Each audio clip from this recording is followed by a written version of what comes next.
ഈ കോഴിക്കോട് ജില്ലയിലെ മുഴുവൻ സീറ്റും ഞങ്ങൾ ജയിക്കുമെന്ന് വിശ്വസിക്കുന്ന ഒരാളാണ് ഞാൻ ഇന്ന് എൻ്റെ ഹൃദയത്തോട് ചേർത്ത് വെക്കുന്ന നഗരമാണ് കോഴിക്കോട് നോർത്ത് മണ്ഡലത്തിലെ UDF സ്ഥാനാർത്ഥി അഡ്വക്കേറ്റ് കെ ജയന്താണ്.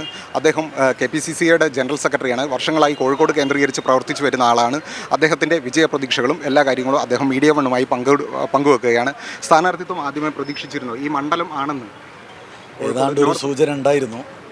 കോഴിക്കോട് കേന്ദ്രീകരിച്ച് പ്രവർത്തിക്കണമെന്നുള്ള ഒരു ഡയറക്ഷൻ നേതൃത്വത്തിൻ്റെ ഭാഗത്ത് നിന്ന് ആദ്യം ഉണ്ടായിട്ടുണ്ട്. അതുകൊണ്ട് തന്നെ കഴിഞ്ഞ കുറച്ച് കാലങ്ങളായി ഞാൻ ഈ മണ്ഡലവുമായി നേരത്തെ ഞാൻ KSU നേതൃത്വത്തിലും യൂത്ത് കോൺഗ്രസ്സിലൊക്കെ നേതൃത്വത്തിലിരിക്കുന്ന കഴിഞ്ഞ 30-35 വർഷമായി ഞാൻ പ്രവർത്തിക്കുന്ന ഒരുപക്ഷെ ഇതെൻ്റെ രണ്ടാം വീടാണ്. വീട്ടിൽ താമസിച്ച അത്ര തന്നെ താമസിച്ചത് ഈ DCC ഓഫീസിലാണ്. അപ്പോൾ അന്ന് മുതലേ നമ്മൾ ഇടപെടുന്ന മേഖലകളാണ്. ഞാൻ പഠിച്ച എൻ്റെ വിദ്യാർത്ഥി ജീവിതം ഇവിടെയാണ്. സ്കൂൾ മാത്രമല്ല എല്ലാ Calicut law college, Guruvayurappan college, അങ്ങനെ ഈ നഗരത്തിൻ്റെ മിക്ക കോളേജുകളിലും പഠിക്കാനൊക്കെ ഭാഗ്യം കിട്ടിയിട്ടുണ്ട്. അപ്പോൾ ആ അർത്ഥത്തിൽ ഈ നഗരം എനിക്ക് പുതിയതല്ല എന്ന് മാത്രമല്ല, ഈ നഗരത്തിൽ നിന്ന് ഏറ്റവും വൈകി വീട്ടിലേക്ക് പോകുന്ന ആളുകളിൽ ഒരാളാണ് ഞാൻ. മിക്ക ദിവസവും കടപ്പുറത്ത് നമ്മളുണ്ടാവും.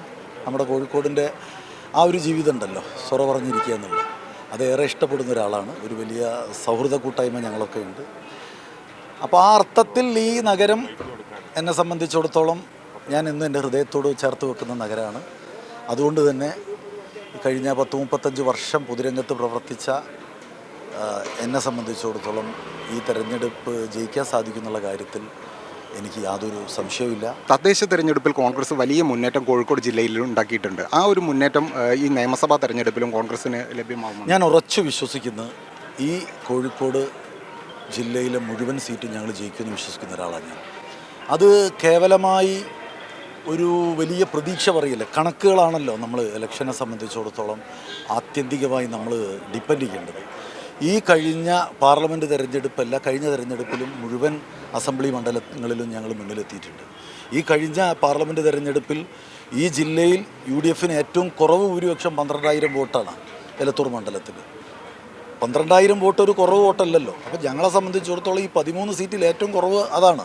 കോഴിക്കോട് ജില്ലയുടെ ഒരു പ്രത്യേകത എന്ന് പറയുന്നത് ലോക്സഭാ തെരഞ്ഞെടുപ്പ് വരുന്ന സമയത്ത് UDF വലിയ തോതിൽ മുന്നേറുകയും അതേസമയം നിയമസഭാ തെരഞ്ഞെടുപ്പ് വരുന്ന സമയത്തിൽ UDF പ്രത്യേകിച്ച് കോൺഗ്രസ് വളരെ പിന്നോട്ട് പോകുന്ന ഒരു അവസ്ഥ കണ്ടുവരുന്നുണ്ട്. അതിന് ഇക്കുറി മാറ്റമുണ്ട്. ഇതേ കാര്യമായിരുന്നല്ലോ ലോക്കൽ ബോഡി ഇലക്ഷനെ കുറിച്ചുണ്ടായിരുന്നത്. ഇന്ന് കോഴിക്കോട് ജില്ലയിലെ 70 പഞ്ചായത്തിൽ 44 എണ്ണം പഞ്ചായത്ത് പ്രസിഡന്റുമാർ UDFകാരാണ്. 2 എണ്ണം നഷ്ടപ്പെട്ടത് നറുക്കെടുപ്പിലാണ്. വെറും 24 എണ്ണമാണ് ഇടതുമുന്നണിക്ക് ജയിക്കാൻ സാധിച്ചത് 70-ൽ. കോഴിക്കോട് കോർപ്പറേഷൻ നിങ്ങളൊക്കെ വലിയ സ്റ്റോറി ചെയ്തതാണ്. ഇന്ത്യ വിഷയം ഞാൻ ഓർക്കുന്നുണ്ട്. വെറും 64 വോട്ടിനാണ് നഷ്ടപ്പെട്ടത്. അത് തന്നെ വാർഡ് അശാസ്ത്രീയമായി വിഭജിച്ച് UDFൻ്റെ വാർഡുകൾ 10,000-15,000 വോട്ടുള്ള വാർഡുകളും ഇടതുമുന്നണിക്കും BJPക്കും 3,000-4,000 വാർഡുകൾ സൃഷ്ടിച്ച ഈ കോഴിക്കോട് കോർപ്പറേഷൻ അകത്തുള്ള വോട്ടിംഗ് പാറ്റേൺ നിങ്ങൾ എടുത്തോ. 18,600 വോട്ടാണ് ഇടതുമുന്നണിക്ക് കുറഞ്ഞത്. അതിൽ 18,000 വോട്ട് ലഭിച്ചത് ഞങ്ങൾക്ക് 600 വോട്ട് മാത്രമാണ്. BJPക്ക് ഇവിടെ 7,000 വോട്ട് വർദ്ധിച്ചത്. എന്തായിരിക്കും ആദ്യം തന്നെ ജനങ്ങളോട് പറയുന്ന പ്രചരണത്തിലെ പ്രധാന മുദ്രാവാക്യം? അതായത് കോഴിക്കോട് നോർത്ത് മണ്ഡലവുമായി ബന്ധപ്പെട്ട് ഏറ്റവും വലിയ മുദ്രാവാക്യം പ്രചരണ രംഗത്ത് ഉയർത്തുന്നത്? ഒന്ന് ഏറ്റവും പ്രാധാന്യത്തിൽ പറയാനുള്ളത്, ഈ കഴിഞ്ഞ 20 വർഷമായി ഇടതുമുന്നണിയുടെ ജനപ്രതിനിധികളായി കോഴിക്കോട് നോർത്ത് മണ്ഡലത്തിൽ നിന്ന് വിജയിച്ചിട്ടുള്ളത്. കഴിഞ്ഞ ഈ 20-ൽ 15 വർഷവും ഭരിച്ചതും ഇടതുമുന്നണിയാണ്. 45 വർഷമായി കോഴിക്കോട് കോർപ്പറേഷൻ ഇടതുമുന്നണി ഭരിക്കുന്നു.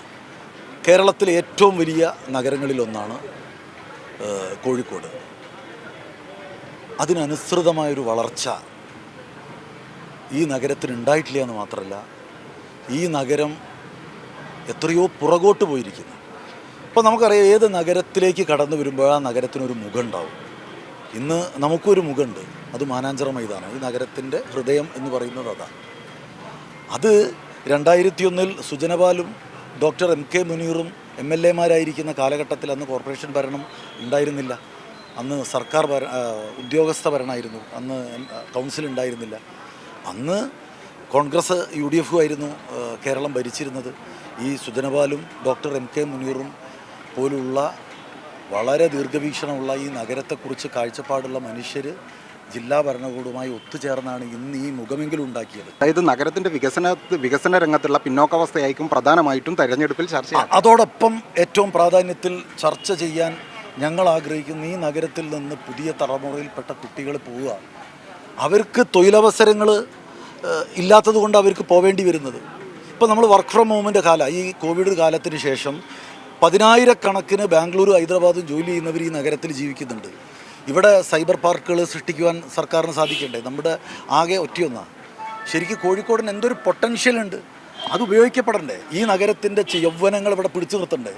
ഞാൻ കണ്ടിട്ടുണ്ട് നമ്മുടെയൊക്കെ സുഹൃത്തുക്കൾ കോഴിക്കോട്ടേക്ക് വരിക എന്നുള്ളത് അവരെ സംബന്ധിച്ചിടത്തോളം അവരുടെ ഇഷ്ടപ്പെട്ട ഭക്ഷണങ്ങൾ, കടപ്പുറത്ത് കാറ്റുകൊണ്ട് കഥ പറയാനുള്ള സൗഹൃദത്തിൻ്റെ നഗരം കൂടിയാണ് കോഴിക്കോട്. ഞാൻ ആ സൗഹൃദത്തിൻ്റെ വലയത്തിൽ അടിപ്പെട്ട് നിൽക്കുന്ന ഒരാളാണ്. എനിക്ക് അത്രയും സുഹൃത്തുക്കളുള്ള. അപ്പോൾ അവരൊക്കെ കോഴിക്കോട് എത്തുക എന്നുള്ളത് അവരുടെ ഏറ്റവും വലിയ സന്തോഷം. അപ്പോൾ അവിടെ വികസന രംഗത്ത് നമ്മൾ ഒരു തൊഴിലധിഷ്ഠിതമായി ഈ നഗരത്തിൽ ജനിച്ചു വീണ ആളുകൾക്ക് ഇവിടെ തൊഴിൽ ചെയ്യാനുള്ള ഭൗതിക സാഹചര്യം സൃഷ്ടിക്കേണ്ടത് ഭരണകൂടത്തിൻ്റെ ഉത്തരവാദിത്തം.